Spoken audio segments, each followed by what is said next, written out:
I just saw Weapons, directed by Zach Cregger, in the theater, and as a self-proclaimed horror hater, I can't believe I'm saying this, but I think that I just had one of my favorite cinema experiences of the year.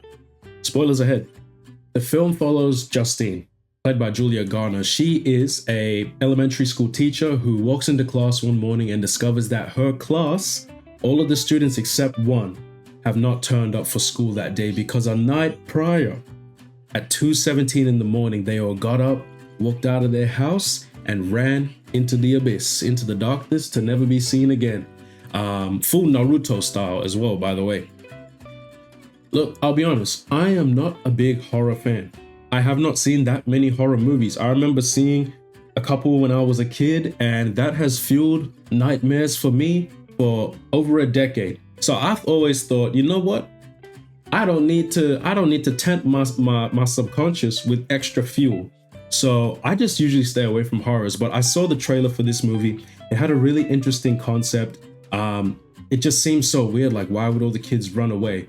And I don't really like watching demons and stuff like that, but I really enjoy thrillers and mysteries. So I felt like this had a little bit more of that mystery thriller aspect to it. So I thought, you know what? I'm gonna go and see this one at the theater, and I am so glad that I did.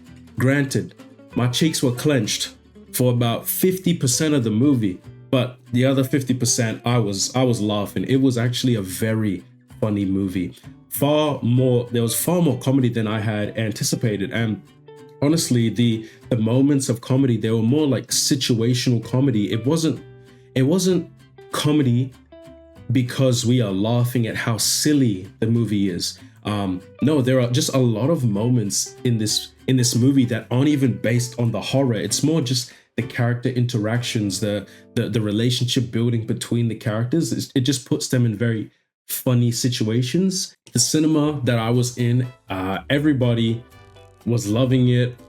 All the jokes were landing. Everyone was laughing. In the scary moments, you could hear people like whispering to their friends. And usually for me, I don't mind having a bit of cinema reaction, but as long as you're not disturbing the people around you. But for this, it felt like the movie was encouraging the audience to have those sort of visceral and slightly verbal reactions. You know, obviously with scary movies, people might shout or, you know, squeal a little bit. There was a couple moments of that, but there was really a lot of big laughs in my cinema, and it made for a really good time.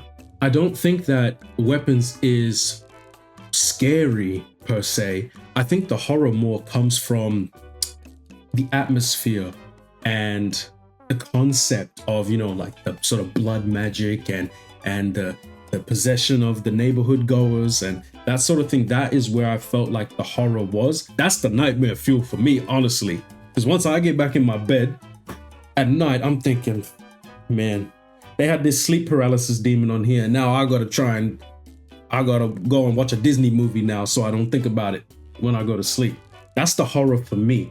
The actual experience in the cinema, the spectacle of it was not that scary. Granted, they did have, you know, the sort of stock standard jump scares that come with the genre of horror, which is fine. You have to expect that.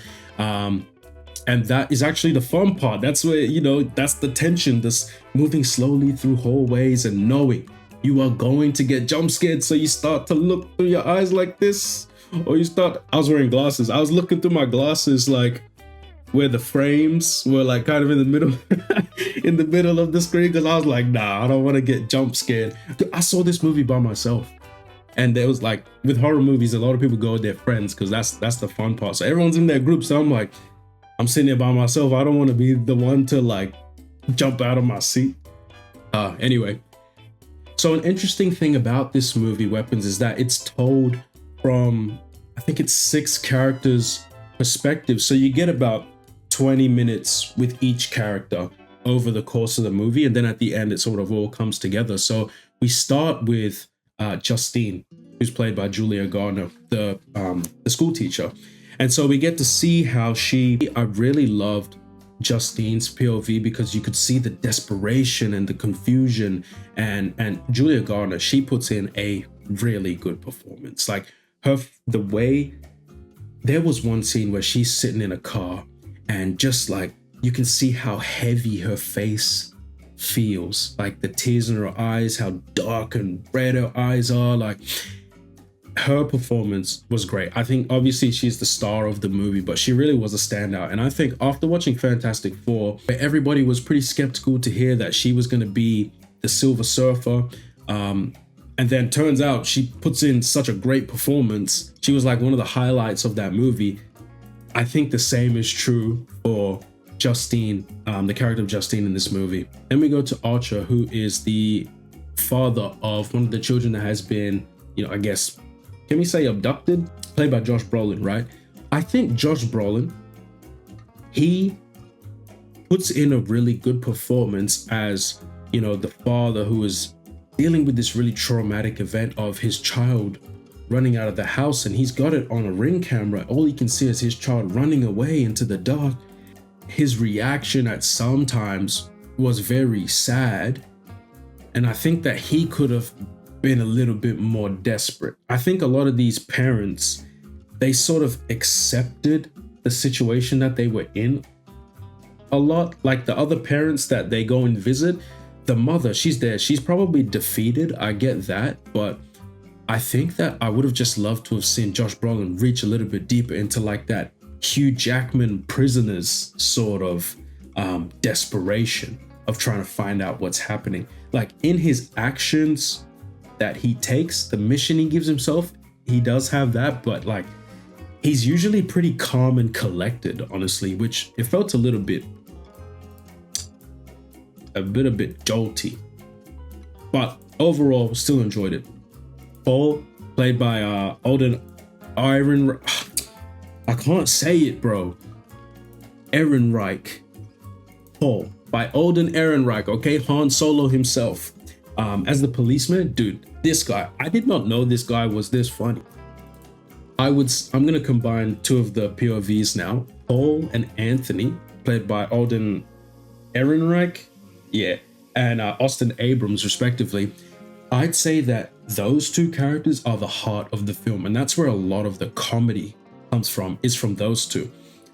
What I will say is, during their POVs, which I think were joined together back to back, I felt like we were on a bit of like a side mission where it's like we were starting to get a little bit far from the main topic of the film, which is like figuring out what happened to these kids. Like we get away from that main narrative because we start running down, okay, so we got this policeman who's having an affair, against his wife with Justine, the school teacher. So we get that quick connection at the start, but then we leave her and now he's chasing down some junkie, running through the streets, breaking into houses. Then he ends up getting stuck with a needle. Oh, he pricks his finger in his pocket when he's doing the search. And, they have their funny moments. He punches him in the face, all these things. And then we cut to Anthony. We see him. He's doing his, he's having his recreational activities out in the forest in his tent and all these things. And he's high. They have their run in together. He's pawning the things that he steals, the girl's iPad, which all of this is very funny. Like truly, the cinema was cracking up. I was cracking up. But I was sort of, while I was watching it, I was sort of being pulled out of the immersion of the story because I'm like, wait, weren't we watching a movie about kids that got taken? Why are we like spending so much time in this narrative? And then just when I started to feel that like awkward feeling, they brought us back in. They brought us back in because Anthony, he ends up going to the house, right? Or he discovers the reward because he finds these kids when he breaks into the house.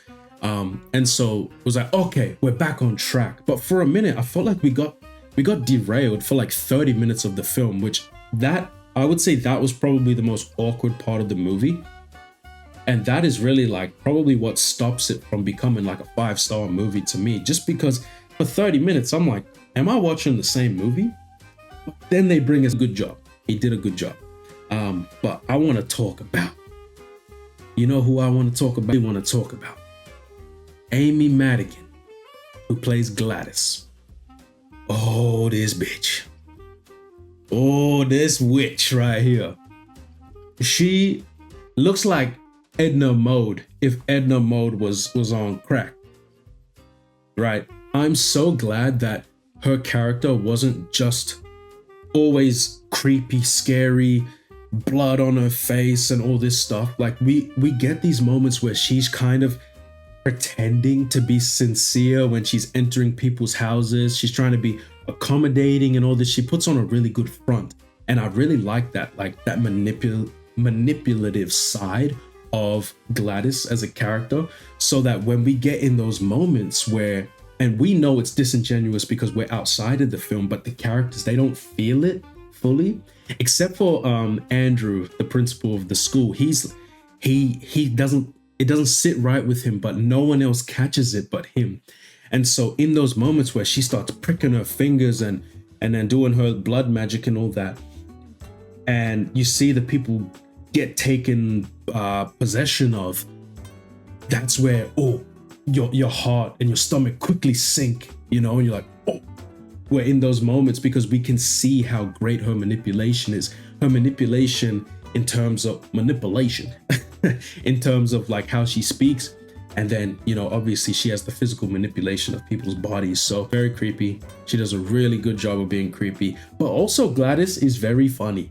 She's very funny. In those moments where she's like walking into people's homes, she's very funny, which I appreciated. She wasn't just this scary boogeyman all the time. She was a character who had a lot of substance and that I wanted to see on screen, which I feel like is kind of hard to do, where you have a horror movie and you have a horror villain that I actually wanted to see on screen. Like I couldn't get enough of her character. And I think that that's just a testament to Amy Madigan's performance. Anyway, I've been yapping. I've yapped myself into a sweat. But I really love that movie. I think that I really love that movie. I think that Zach Cregger, what he has done is he has made a new horror fan, I think. Between him and Jordan Peele, I think I'm starting to become a little bit more of a horror fan. So I'll be looking to watch some of his other films. I know he did The Barbarian, and there's one more. What is it called again? I had it up here just before. Companion.